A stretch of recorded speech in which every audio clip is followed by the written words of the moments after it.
Good morning. This joint hearing of the Subcommittee on Cybersecurity, Information Technology, and Government Innovation and the Subcommittee on National Security, the Border, and Foreign Affairs will come to order. Good morning and welcome, everyone. Without objection, the Chair may declare a recess at any time, and I recognize myself for the purpose of making an opening statement right now. Good morning and welcome to today's historic hearing, which I'm co-chairing with Mr. Grothman, whose subcommittee held an important hearing on this topic last year. I want to thank my colleagues on the Oversight Committee, including Mr. Burchett, Mr. Burleson, Ms. Luna, Mr. Moskowitz, Mr. Garcia, for their relentless drive to get answers on UAPs. They've been steadfast in demanding transparency on the sightings reported by military pilots and armed forces. Their commitment to digging for the truth is exactly what this country needs to cut through the secrecy surrounding this issue. And many high-ranking individuals in the military and intelligence communities believe UAPs demand greater attention, and thus the purpose for this hearing today. Former National Security Advisor H.R. McMaster said on Bill Maher's program that, quote, "there are phenomena that have been witnessed by multiple people that are just inexplicable by the science available to us." Army Colonel Carl Nell, a member of the federal government UAP task force, said at a conference this past May that non-human intelligence exists, non-human intelligence has been interacting with humanity. This interaction is not new, and it's been ongoing, and there are unelected people in the government that are aware of that. But UAPs remain a controversial topic. I'm not going to name names, but there are certain individuals who didn't want this hearing to happen because they feared what might be disclosed. But we stood firm. No amount of outside pressure would ever keep me from pursuing a subject to ground come hell or high water. On that score, I want to thank our witnesses for being here. We have before us a panel of individuals accomplished in the military, in civilian government, in science, and in journalism. Some of the testimony you will hear them deliver today does not reflect well on influential individuals and agencies within the U.S. federal government and perhaps some of our contractors. It's never easy to present such information publicly, so I appreciate our witnesses voluntarily agreeing to being here today. This hearing is intended to help Congress and the American people to learn the extent of the programs and activities our government has engaged in with respect to UAPs and what knowledge it has yielded. This includes, of course, any knowledge of extraterrestrial life or technology of non-human origin. If government-funded research on UAPs has not yielded any useful knowledge, we also need to know those facts. Taxpayers deserve to know how much has it been invested, how much has been spent. They shouldn't be kept in the dark to spare the Pentagon a little bit of embarrassment. The reality is, despite their enormous taxpayer-funded budgets, the transparency of the Defense Department and the intelligence community have long been abysmal. The Pentagon has failed 6 consecutive audits. In fact, it's never actually passed one. Adding to this is a runaway overclassification of documents and materials, a reluctance to declassify materials when appropriate, and at times an outright refusal to share critical information with Congress. In short, it's not a track record that instills trust. So Congress has tried in recent years to lift the veil and find out if information about UAPs is being withheld, not only from the American public, but also from their elected representatives in Congress. Part of the transparency effort was legislation created in the Pentagon, the All-Domain Anomaly Resolution Office, or AARO, but the new office is struggling to get its footing. A recent statutorily required report from AARO intended to illuminate the government's historic assessment of UAPs, was heavily criticized by those seeking UAP transparency. The report has stoked suspicions AARO is unable, or perhaps unwilling, to bring forward the truth about the government's activities concerning UAPs. I'm disturbed that AARO itself lacks transparency. Even its budget is kept from the public. So if there is no there, then why are we spending money on it, and by how much? why the secrecy? If it's really no big deal and there's nothing there, why hide it from the American people? Because I'm not a mathematician, but I can tell you that doesn't add up. I expect some of our witnesses to share their views on that AARO report. We will also hear from the witnesses today allegations of UAP-related misinformation and disinformation by government officials of which they are personally aware and directly experienced. And we will hear testimony today concerning recent revelations about a purportedly secret UAP program whose existence and findings may have been improperly withheld from Congress.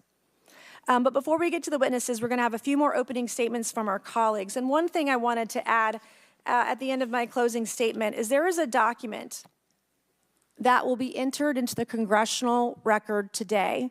Mr. Tim Burchett from Tennessee has this document, and we just distributed it to every member up here on the dais of this document.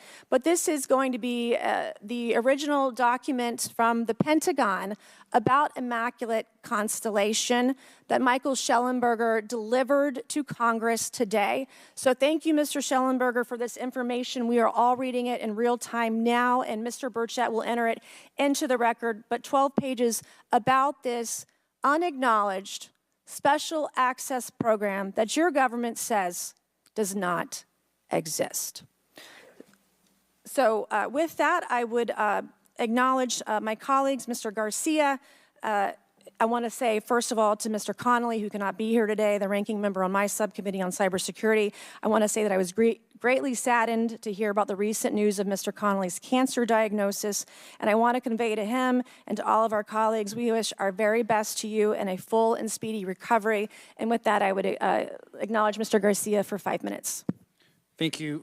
Thank you very much, Chairwoman. I want to thank the Chairwoman and the Chairman both for their continued support and really treating this this discussion and these hearings in a way that's bipartisan. I think one thing that's very important for all of us that are interested in the conversation around UAPs is that this is an area that both Republicans and Democrats, where we may disagree in a lot of other spaces, this is an area where bipartisanship is really important.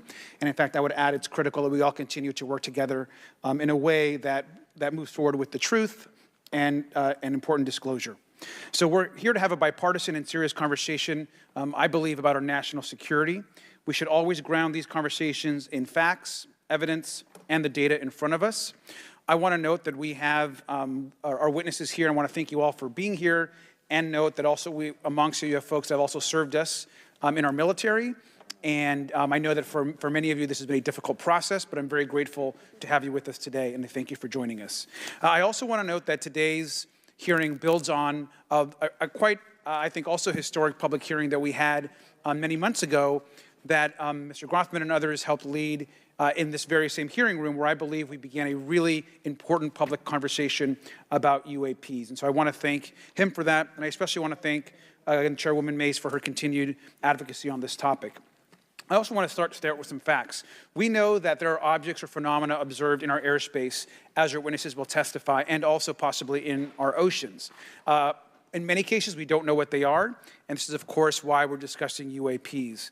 Now, the All-Domain Anomaly Resolution Office, AARO, has reported hundreds of UAPs that remain, quote, uncharacterized and unattributed, and which, quote, appear to have demonstrated unusual flight characteristics or performance capabilities and require further analysis. This is our own AARO office. Now, we shouldn't prejudge what they might be. I'm certainly not going to. We need evidence. But what we are detecting things, and we know that we don't understand them, and this is worth investigating.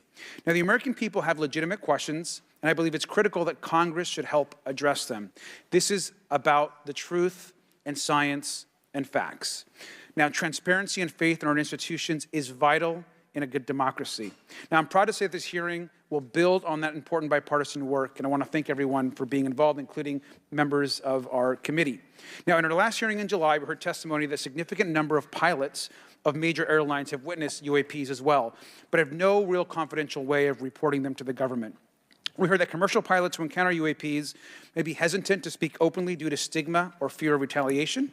We also know that AARO has reported that, and I want to quote, that most reports still reflect a bias towards restricted military airspace, a result of reporting from military personnel and sensors present in such areas. And so the lack of ability for civilian pilots raises real safety concerns and limits our ability to understand UAPs. This is a particular piece of this conversation that I am very interested in.